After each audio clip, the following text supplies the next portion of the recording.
ओम शांति। आज 14 फरवरी 2024 की साकार मुरली। आज बाबा ने कहा, मीठे बच्चे अंतर्मुखी हो, अपने कल्याण का ख्याल करो। घूमने फिरने जाते हो तो एकांत में विचार सागर मंथन करो। अपने से पूछो, हम सदा हर्षित रहते हैं? प्रश्न, रहमदिल बाप के बच्चों को अपने पर कौन सा रहम करना चाहिए? उत्तर, जैसे बाप को रहम पड़ता है कि मेरे बच्चे कांटे से फूल बने। बाप बच्चों को गोल गोल बनाने की कितनी मेहनत करते हैं, तो बच्चों को भी अपने ऊपर तरस आना चाहिए कि हम बाबा को बुलाते हैं, हे पतित पावन आओ, फूल बनाओ। अब वो आए हैं तो क्या हम फूल नहीं बनेंगे? रहम पड़े तो देही अभिमानी रहे। बाप जो सुनाते हैं उसको धारण करे। ओम शांति। यह तो बच्चे समझते हैं, यह बाप भी है, टीचर भी है, सतगुरु भी है। तो बाप बच्चों से पूछते हैं कि तुम यहाँ जब आते हो तो इन लक्ष्मी नारायण के और सीढ़ी के चित्र को देखते हो। जब दोनों को देखा जाता है तो एम ऑब्जेक्ट और सारा चक्र बुद्धि में आ जाता है कि हम देवता बनकर फिर ऐसे सीढ़ी उतरते आए हैं। यह ज्ञान तुम बच्चों को ही मिलता है। तुम हो स्टूडेंट, एम ऑब्जेक्ट सामने खड़ा है। कोई भी आए तो उनको समझाओ, ये एम ऑब्जेक्ट है। इस पढ़ाई से ये देवी देवता जाकर बनते हैं, फिर 84 जन्म की सीढ़ी उतरते हैं, फिर रिपीट करना है। बहुत इजी नॉलेज है, फिर भी पढ़ते पढ़ते नापास क्यों हो पड़ते हैं? उस जिस्मानी पढ़ाई से भी ये ईश्वरी पढ़ाई बिल्कुल सहज है। एम ऑब्जेक्ट और 84 जन्मों का चक्र बिल्कुल सामने खड़ा है। यह दोनों चित्र विजिटिंग रूम में भी होने चाहिए। सर्विस करने के लिए सर्विस का हथियार भी चाहिए। सारा ज्ञान इसमें ही है। यह पुरुषार्थ भी हम अभी करते हैं। शतो प्रधान बनने के लिए बहुत मेहनत करनी है। इसमें अंतर्मुखी हो, विचार सागर मंथन करना है। घूमने फिरने जाते हो तो ये बुद्धि में यही होना चाहिए। यह तो बाबा जानते हैं कि नंबर वार है। कोई अच्छी तरह समझते हैं तो जरूर पुरुषार्थ करते होंगे अपने कल्याण के लिए। हर एक स्टूडेंट समझते हैं, ये अच्छा पढ़ते हैं, खुद नहीं पढ़ते हैं तो अपने को ही घाटा डालते हैं। अपने को तो कुछ लायक बनाना चाहिए। तुम भी स्टूडेंट हो, सो भी बेहद बाप के। ये ब्रह्मा भी पढ़ते हैं। यह लक्ष्मी नारायण है मर्तबा और सीढ़ी है 84 जन्मों के चक्र की। यह पहले नंबर का जन्म, यह लास्ट नंबर का जन्म। तुम देवता बनते हो। अंदर आने से ही सामने एम ऑब्जेक्ट और सीढ़ी पर समझाओ। रोज आकर इनके सामने बैठो तो स्मृति आए। तुम्हारी बुद्धि में है कि बेहद का बाप हमको समझा रहे हैं। सारे चक्र का ज्ञान तुम्हारी बुद्धि में भरपूर है, तो कितना हर्षित रहना चाहिए। अपने से पूछना चाहिए कि हमारी व्यवस्था क्यों नहीं रहती? क्या कारण है जो हर्षित रहने में रोला पड़ता है? जो चित्र बनाते हैं उन्हों की बुद्धि में भी होगा कि हमारा भविष्य पद है, ये हमारी एम ऑब्जेक्ट है और ये 84 का चक्र है। गायन भी है सहज राजयोग। सो तो बाबा रोज समझाते रहते हैं कि तुम बेहद बाप के बच्चे हो, तो स्वर का वर्षा जरूर लेना चाहिए। और सारे चक्र का भी राज समझाया है, तो जरूर वो याद करना पड़े। और फिर बातचीत करने के मैनर्स भी अच्छे चाहिए। चलन बहुत अच्छी चाहिए। चलते फिरते काम काज करते बुद्धि में सिर्फ यही रहे कि हम बाप के पास पढ़ने के लिए आए हैं। यह ज्ञान ही तुमको साथ ले जाना है।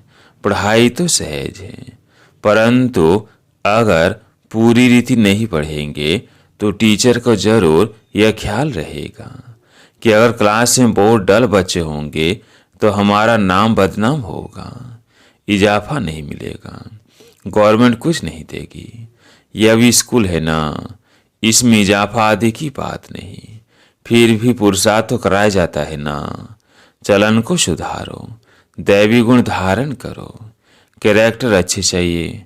बाप तो तुम्हारे कल्याण के लिए आए हैं, परंतु बाप की सीमत पर चल नहीं सकते। सीमत कहे यहाँ जाओ तो जाएंगे नहीं, कहेंगे यहाँ गर्मी है, यहाँ ठंडी है। बाप को पहचानते नहीं कि कौन हमको कहते हैं। ये साधारण रथ ही बुद्धि में आता है, वह बाप बुद्धि में आता ही नहीं है।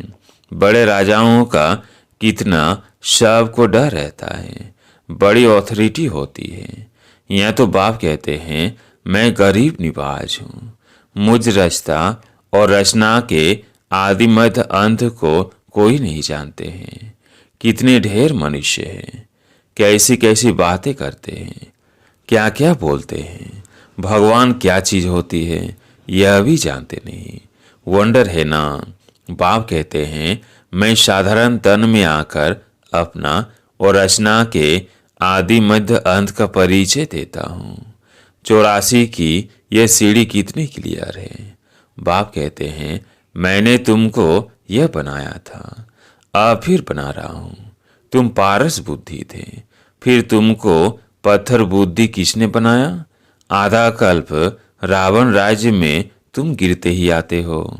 अब तुमको तमो प्रधान से शतो प्रधान जरूर बनना है।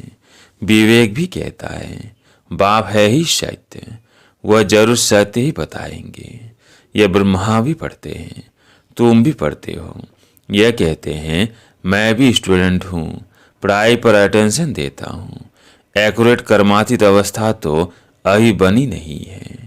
ऐसा कौन होगा जितना ऊंच पद पाने के लिए पढ़ाई पर ध्यान नहीं देगा। सब कहेंगे ऐसा पद तो जरूर पाना चाहिए। बाप के हम बच्चे हैं तो जरूर मालिक होने चाहिए। बाकी पढ़ाई में उतराई चढ़ाई तो होती है।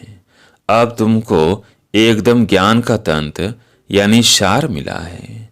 शुरू में तो पुराना ही ज्ञान था, धीरे धीरे तुम समझते ही आए हो। अभी समझते हैं ज्ञान तो सचमुच अभी हमको मिलता है। बाबी कहते हैं आज मैं तुमको गुह्य गुह्य बातें सुनाता हूँ। फल से तो कोई जीवन मुक्ति पा नहीं सकता, सारा ज्ञान उठा नहीं सकता। पहले यह सीढ़ी का चित्र थोड़ी था, अब समझते हैं बरोबर हम ऐसे चक्र लगाते हैं। हम ही सौदर्शन चक्रधारी हैं। बाबा ने हम आत्माओं को सारे चक्र का राज समझा दिया है। बाप कहते हैं तुम्हारा धर्म बहुत सुख देने वाला है। बाप ही आकर तुमको स्वर्ग का मालिक बनाते हैं। औरों के सुख का टाइम तो अभी आया है, जबकि मौत सामने खड़ा है। ये एरोप्लेन बिजलियां आदि पहले नहीं थी, उन्हों के लिए तो अभी जैसे स्वर्ग हैं। कितने बड़े बड़े महल बनाते हैं, समझते हैं अभी तो हमको बहुत सुख है। लंदन में कितना जल्दी पहुंच जाते हैं, बस यही स्वर्ग समझते हैं।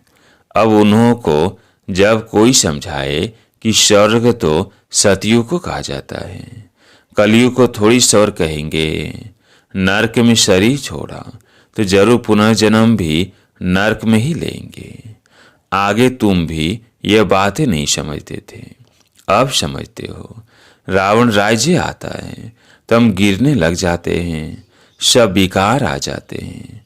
अभी तुमको सारा ज्ञान मिला है तो चलन आदि भी बहुत रॉयल होनी चाहिए। अभी तुम सतयुग से भी जास्ती वैल्यूबल हो। बाप जो ज्ञान का सागर है वह सारा ज्ञान अभी देते हैं, और कोई मनुष्य ज्ञान और भक्ति को समझ ना सके, मिक्स कर दिया है। समझते हैं शास्त्र पढ़ना यह ज्ञान है और पूजा करना भक्ति है। तब बाप गोल गोल बनाने के लिए कितनी मेहनत करते हैं। बच्चों को भी तरस आना चाहिए कि हम बाबा को बुलाते हैं। पतितों को आकर पावन बनाओ, फूल बनाओ। अब बाप आए हैं तो अपने पर भी रहम करना चाहिए। क्या हम ऐसे फूल नहीं बन सकते? अब तक हम बाबा के दिल तख्त पर क्यों नहीं चढ़े हैं? अटेंशन नहीं देते। बाप कितना रहम दिल है। बाप को बुलाते ही हैं पति दुनिया में कि आकर पावन बनाओ। तो जैसे बाप को रहम पड़ता है ऐसे बच्चों को भी रहम पड़ना चाहिए, नहीं तो सदगुरु के निंदक ठहर ना पाए। यह तो किसको स्वप्न में भी नहीं होगा कि सदगुरु कौन। लोग गुरुओं के लिए समझ लेते हैं कि कहाँ श्राप ना दे देवे, अकृपया न हो जाए। बच्चा पैदा हुआ, समझेंगे गुरु की कृपा हुई। यह अल्पकाल के सुख की बात। बाप कहते हैं बच्चे अपने पर रहम करो, देही अभिमानी बनो तो धारणा भी होगी। सब कुछ आत्मा ही करती है। मैं भी आत्मा को पढ़ाता हूँ। अपने को आत्मा पक्का समझो और बाप को याद करो। बाप को याद ही नहीं करेंगे तो विकर्म विनाश कैसे होंगे? भक्ति मार्ग में भी याद करते हैं, हे भगवान रहम करो। बाप लिबरेटर भी है तो गाइड भी है। यह भी उनकी गुप्त महिमा है। बाप आकर सब बतलाते हैं कि भक्ति मार्ग में तुम याद करते हो। मैं आऊँगा तो जरूर अपने समय पर। ऐसे ऐसे जब चाहो तब आऊँ, यह नहीं ड्रामा में जब नूंद है तब आता हूँ। बाकी ऐसे ख्यालात भी कभी नहीं आते हैं। तुमको पढ़ाने वाला वो बाप है। यह भी उनसे पढ़ते हैं। वह तो कभी भी कोई खता यानी भूल नहीं करते, किसको रंज नहीं करते। बाकी सब नंबरवार टीचर हैं। वह सच्चा बाप तुमको सच्चे ही सिखलाते हैं। सच्चे के बच्चे भी सच्चे। फिर झूठे के बच्चे बनने से आधा कल्प झूठे बन पड़ते हैं। सच्चे बाप को ही भूल जाते हैं। पहले पहले तो समझाओ कि ये सतयुगी नई दुनिया है या पुरानी दुनिया है। तो मनुष्य समझे यह प्रश्न बहुत अच्छा पूछते हैं। इस समय शरीर में 5 विकार प्रवेश है, वहाँ 5 विकार होते नहीं। यह है तो बहुत सहज बात समझने की, परंतु जो खुद ही नहीं समझते तो प्रदर्शनी में क्या समझाएंगे? सर्विस के बदले डिस सर्विस करके आएंगे। बाहर में जाकर सर्विस करना मासी का घर नहीं है। बड़ी समझ चाहिए। बाबा हरे की चलन से समझ जाते हैं। बाप तो बाप है। फिर तो बाप भी कहेंगे यही ड्रामा में था। कोई भी आता है तो ब्रह्मा कुमारी का समझाना ठीक है। नाम भी ब्रह्मा कुमारी ईश्वरी विश्वविद्यालय है। नाम वाला भी ब्रह्मा कुमारियों का होना है। इस समय सब 5 विकारों में हिरे हुए हैं। उन्हों को जाकर समझाना कितना मुश्किल होता है। कुछ भी समझते नहीं हैं। सिर्फ इतना कहेंगे ज्ञान तो अच्छा है, खुद समझते नहीं हैं। विघ्न के पीछे विघ्न पड़ता रहता है। फिर युक्तियां भी रचनी पड़ती है। पुलिस का पहरा रखो, चित्र इंश्योर करा दो। यह यज्ञ है, इसमें विघ्न जरूर पड़ेंगे। सारी पुरानी दुनिया इनमें स्वाहा होनी है, नहीं तो यज्ञ नाम क्यों पड़े? यज्ञ में स्वाहा होना है। इसका रुद्र ज्ञान यज्ञ नाम पड़ा है। ज्ञान को पढ़ाई भी कहा जाता है। यह पाठशाला भी है तो यज्ञ भी है। तुम पाठशाला में पढ़कर देवता बनते हो, फिर यह सब कुछ इस यज्ञ में स्वाहा हो जाता है। समझा वही सकेंगे जो रोज प्रैक्टिस करते रहेंगे। अगर प्रैक्टिस नहीं होगी तो वो क्या बात कर सकेंगे? दुनिया के मनुष्यों के लिए स्वर्ग अभी है, अल्पकाल के लिए। तुम्हारे लिए स्वर्ग आधा कल्प के लिए होगा। यह भी ड्रामा बना हुआ है। विचार किया जाता है तो बड़ा वंडर लगता है। अब रावण राज्य खत्म हो, राम राज्य स्थापन होता है। इसमें लड़ाई आदि की कोई बात नहीं। यह सीढ़ी देख लोग बड़ा वंडर खाते हैं। तो बाप ने क्या क्या समझाया है?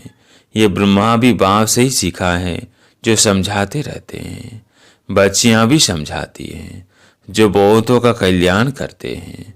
उनको जरूर जास्ती फल मिलेगा। पढ़े हुए के आगे अनपढ़े जरूर भरी ढोएंगे। बाघ रोज रोज समझाते हैं, अपना कल्याण करो। इन चित्रों को सामने रखने से ही नशा चढ़ जाता है। इसलिए बाबा ने कमरे में यह चित्र रख दिए हैं। एम ऑब्जेक्ट कितनी सहज है। इसमें कैरेक्टर्स बहुत अच्छे चाहिए। दिल साफ तो मुराद हासिल हो सकती है। अच्छा, मीठे मीठे सिकिलधे बच्चों प्रति माता पिता बाप दादा का याद प्यार और गुड मॉर्निंग। रूहानी बाप की रूहानी बच्चों को नमस्ते। हम रूहानी बच्चों की रूहानी बाप दादा को याद प्यार गुड मॉर्निंग नमस्ते नमस्ते। धारणा के लिए मुख्य सार। पहला पॉइंट है, सदा स्मृति में रखना है कि हम बेहद बाप के स्टूडेंट हैं। भगवान हमें पढ़ाते हैं, इसलिए अच्छी तरह पढ़कर बाप का नाम बाला करना है। अपनी चलन बड़ी रॉयल रखनी है। दूसरा पॉइंट है, बाप समान रहम दिल बन कांटे से फूल बनना और दूसरों को फूल बनाना है। अंतर्मुखी बन अपने व दूसरों के कल्याण का चिंतन करना है। आज प्यारे मीठे वाह का वरदान, हलचल में दिल शिकस्त होने के बजाय बड़ी दिल रखने वाले हिम्मतवान भव। हलचल में दिल शिकस्त होने के बजाय बड़ी दिल रखने वाले हिम्मतवान भव। कभी भी कोई शारीरिक बीमारी हो, मन का तूफान हो, धन में या प्रवृत्ति में हलचल हो, सेवा में हलचल हो, उस हलचल में दिल शिकस्त नहीं बनो, बड़ी दिल वाले बनो। जब हिसाब किताब आ गया, दर्द आ गया, तो उसे सोच सोच कर दिल शिकस्त बन बढ़ाओ नहीं, हिम्मत वाले बनो। ऐसे नहीं सोचो हाय क्या करूं, हिम्मत नहीं हारो, हिम्मतवान बनो तो बाप की मदद स्वत मिलेगी। स्लोगन, किसी की कमजोरी को देखने की आंखें बंद कर मन का अंतर्मुखी बनाओ। किसी की कमजोरी को देखने की आंखें बंद कर मन को अंतर्मुखी बनाओ। अच्छा, ओम शांति।